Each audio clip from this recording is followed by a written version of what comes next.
I'm Dave, known as Allegedly Dave. I'm a former computer programmer, but about 16 years ago I started researching the truth, and I haven't stopped since. Gone into lots and lots of different areas, so I'm a kind of what's that phrase? Jack of all trades, master of none. So I kind of know enough to be dangerous in a lot of different subjects. So this kind of this event was kind of my idea. It just came out of a joke, and I am absolutely blown away that it's actually come to pass. So that's all I'll say. Thanks. The thing about this situation we're in right now is that it's a wag the dog scenario. So anybody who's watched the film Wag the Dog, where the Dustin Hoffman is a film producer who actually creates a war on television and convinces the whole population that America is at war with Albania. Okay, the whole of this is a wag the dog scenario. Yeah, without the media, none of this could work. Yeah, and that is actually the good news, because the point is it's a construction that's been created in the media, in our minds, yeah, and it is quickly overturned by actually going out and having a look. Yeah, we've already seen the the citizen journalists go out after the news has given this fear porn of, oh, the hospitals are overflowing, there's death and destruction going on, and then the people go there the next day and there's nobody there. Okay, that's it. That's that whole narrative destroyed, and more people are starting to see that, and that's where it's that's where it's hopeful for me, because I'm actually seeing more and more people wake up to this idea that oh no, it's on, they're telling me this on television, but over there it's or when I step outside I don't see any death, I don't see any sick people. This is the thing, it's only in here and on the screen, and that's where it's we can if we can move people's attention away from the media and to reality, then this whole house of cards will collapse. I see a lot of fear at the moment because I think somebody brought out that the law has changed in England, that now the law says that they can mandatorily vaccinate us. Right. Well, I actually went and looked at this new law. I couldn't find anywhere where it says that they can do that. And in any case, there's no way that they can ever make you take a vaccine. They can bully you. They can coerce you. Yeah, they've got lots of different ways of coercing you, but they always need your agreement. I think it was Matt who said, it was either Matt or Mark who said the same thing, but they always need your agreement. And I keep telling people that the best way to deal with it is to conditionally accept it. Okay, I've got a couple of documents. I'll put them out. I've put them out before, but I'll put them out to anybody who wants to have a look at them. But you basically say, yeah, I'm happy to take your vaccine on the condition that you show me, and I've got 8 or 9 things that I ask them, but condition you show me placebo-controlled double-blind studies that show that they're safe and effective, and things like that, things they haven't got, things they can't actually provide you with. In which case, if they can't provide you with them, they're actually agreeing with you that these things aren't safe. And along with that, I give them I provide a liability statement, basically saying that the doctor, if he signs it, takes full commercial liability for his actions, which is what he should do, right? If he's going to try and force a vaccine on you, he's got to take a responsibility for it, shouldn't he? So obviously, doctors will not sign that. They won't sign it. They won't be able to give you the proofs that you asked for, and that leaves you in a stalemate. because should anything happen, if they give you the vaccine and should anything happen to you, well, now you've got a legal standpoint to show, look, you know, he had the opportunity not to give it to me and I accepted it, blah, blah, blah. He's now liable, and no, they won't sign it because they know that's where it's going. So I just wanted to say that it's right now there's a lot of fear around this idea of mandatory vaccines. And they like to put that out because they know that there's a high percentage of people out there who will just go along with it because, it's mandatory, so I better do it. Yeah. Yeah, all I was saying was it's very, very easy to grow your own food at home. Yeah, it's simple as getting a tomato and slicing it up and putting it in the dirt. Yeah, they're designed to grow stuff. Yeah, so, you know, I think Matt said about potato. Yeah, same thing. Drop it in the ground, it will start growing.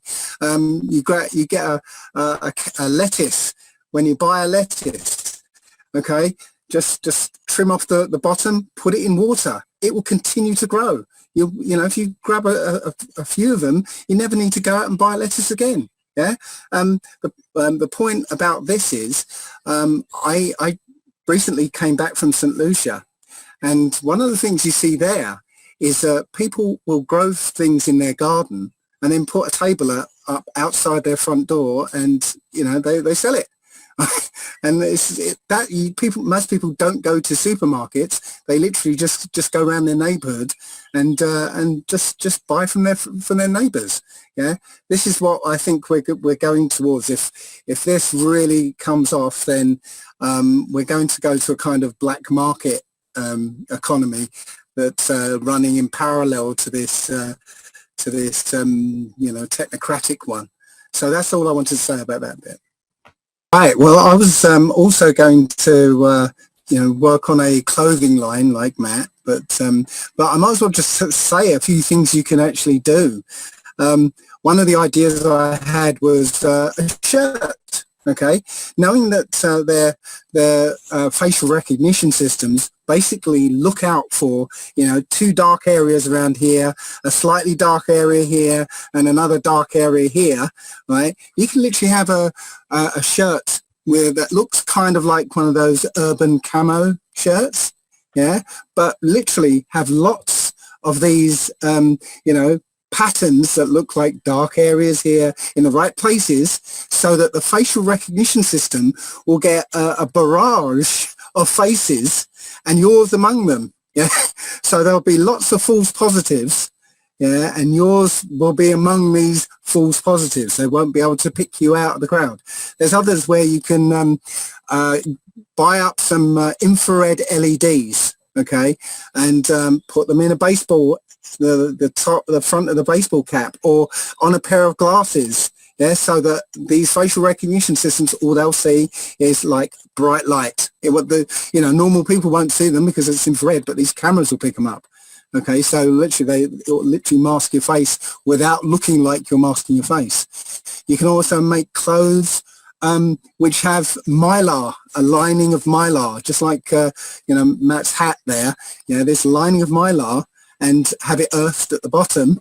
Yeah, and literally you're a walking Faraday cage. Yeah, there are lots of different ideas, and if anyone listening, you know, has the means to do this, make a clothing line. I didn't want to make money out of this thing. Yeah, I just wanted these things to be out there. Yeah, and if you start thinking along these lines, because the more technological they become, conversely, it's easier to overcome them. Yeah, because they rely on one thing to work, and you know, if you think about it, there's an easy way to overcome this technology. So that's all I want to say on that. We can combat all of this with innovation. The other thing about it, as a former software engineer, it's very easy to just trigger the thing, so that you know, it's a black box. You know, you don't know if the guy you sat next to was infected. Yeah, they could just trigger the thing and then disappear you. That's the thing. But again, the answer to that is let's not get involved in the technology anymore. I mean, I've just relocated, but I would have shown you my phone is the dumbest of dumb phones. Yeah, there you go, Mark. It's the dumbest of dumb phones. It's a little Nokia. All it does is make phone calls. That's it. I don't need that bloody smartphone rubbish. You know, I don't need to be a phone zombie walking down the road looking at my phone all day. I mean, one of the things I'd like to do is start the informed Luddite sort of group. You know, the Luddites were people who hated technology and would destroy it. Yeah, I think, yeah, there you go, GPS. Yes, I think, you know, we don't need this technology. Yeah, it's all, you know, it might seem all convenient, but it's there to lessen us. It's like we got the phone, the smartphone. Well, how many people remember phone numbers anymore? You know, I would remember, like, you know, 20, 30 phone numbers. I can't remember one now. Yeah, because that because that technology has ruined my ability to remember phone numbers. Just like the GPS has ruined my ability to get around anymore without relying on this thing. So, you know, we've got to take a different perspective on this technology, because it was never given for us. None of it was for us. And I hope people are starting to see that now. But it's been a Trojan horse all along. Part of the solution is to start taking these things down. I don't want to actually come out and say this, but maybe people should start learning how to, you know, be a lumberjack, you know, to take trees down, certain grey birch trees down, you know, or maybe cleaning pipes with petrol and things like that. Well, I'm not going to say things like that, but there you go. What I've got to say about this is that the key I see is that, you know, getting the information out to people, getting them to understand what's really going on, because most people don't. Most people have no idea of what we're talking about here.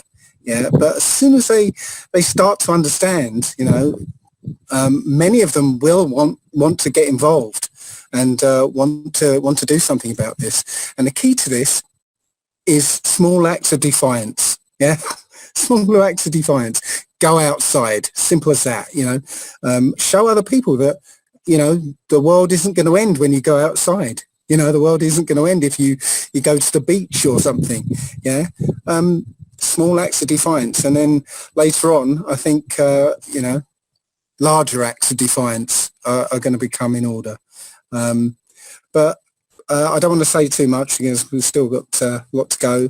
And I just want to say thanks to everybody who's, you know, been working in the background to make this happen, and all the panelists, and especially Shelley and Karen. Thanks a lot. You did an amazing job. And thanks to everybody out there. I mean, you know, this, as I said, was just a joke, an idea, and you know, what we've done here is essentially reversed the magic that they did in Event 201. You know, so, you know, this is how we got to do this. We've got to play chess, get to be better chess players, and you know, counteract the magic they're working on us. That's what I say.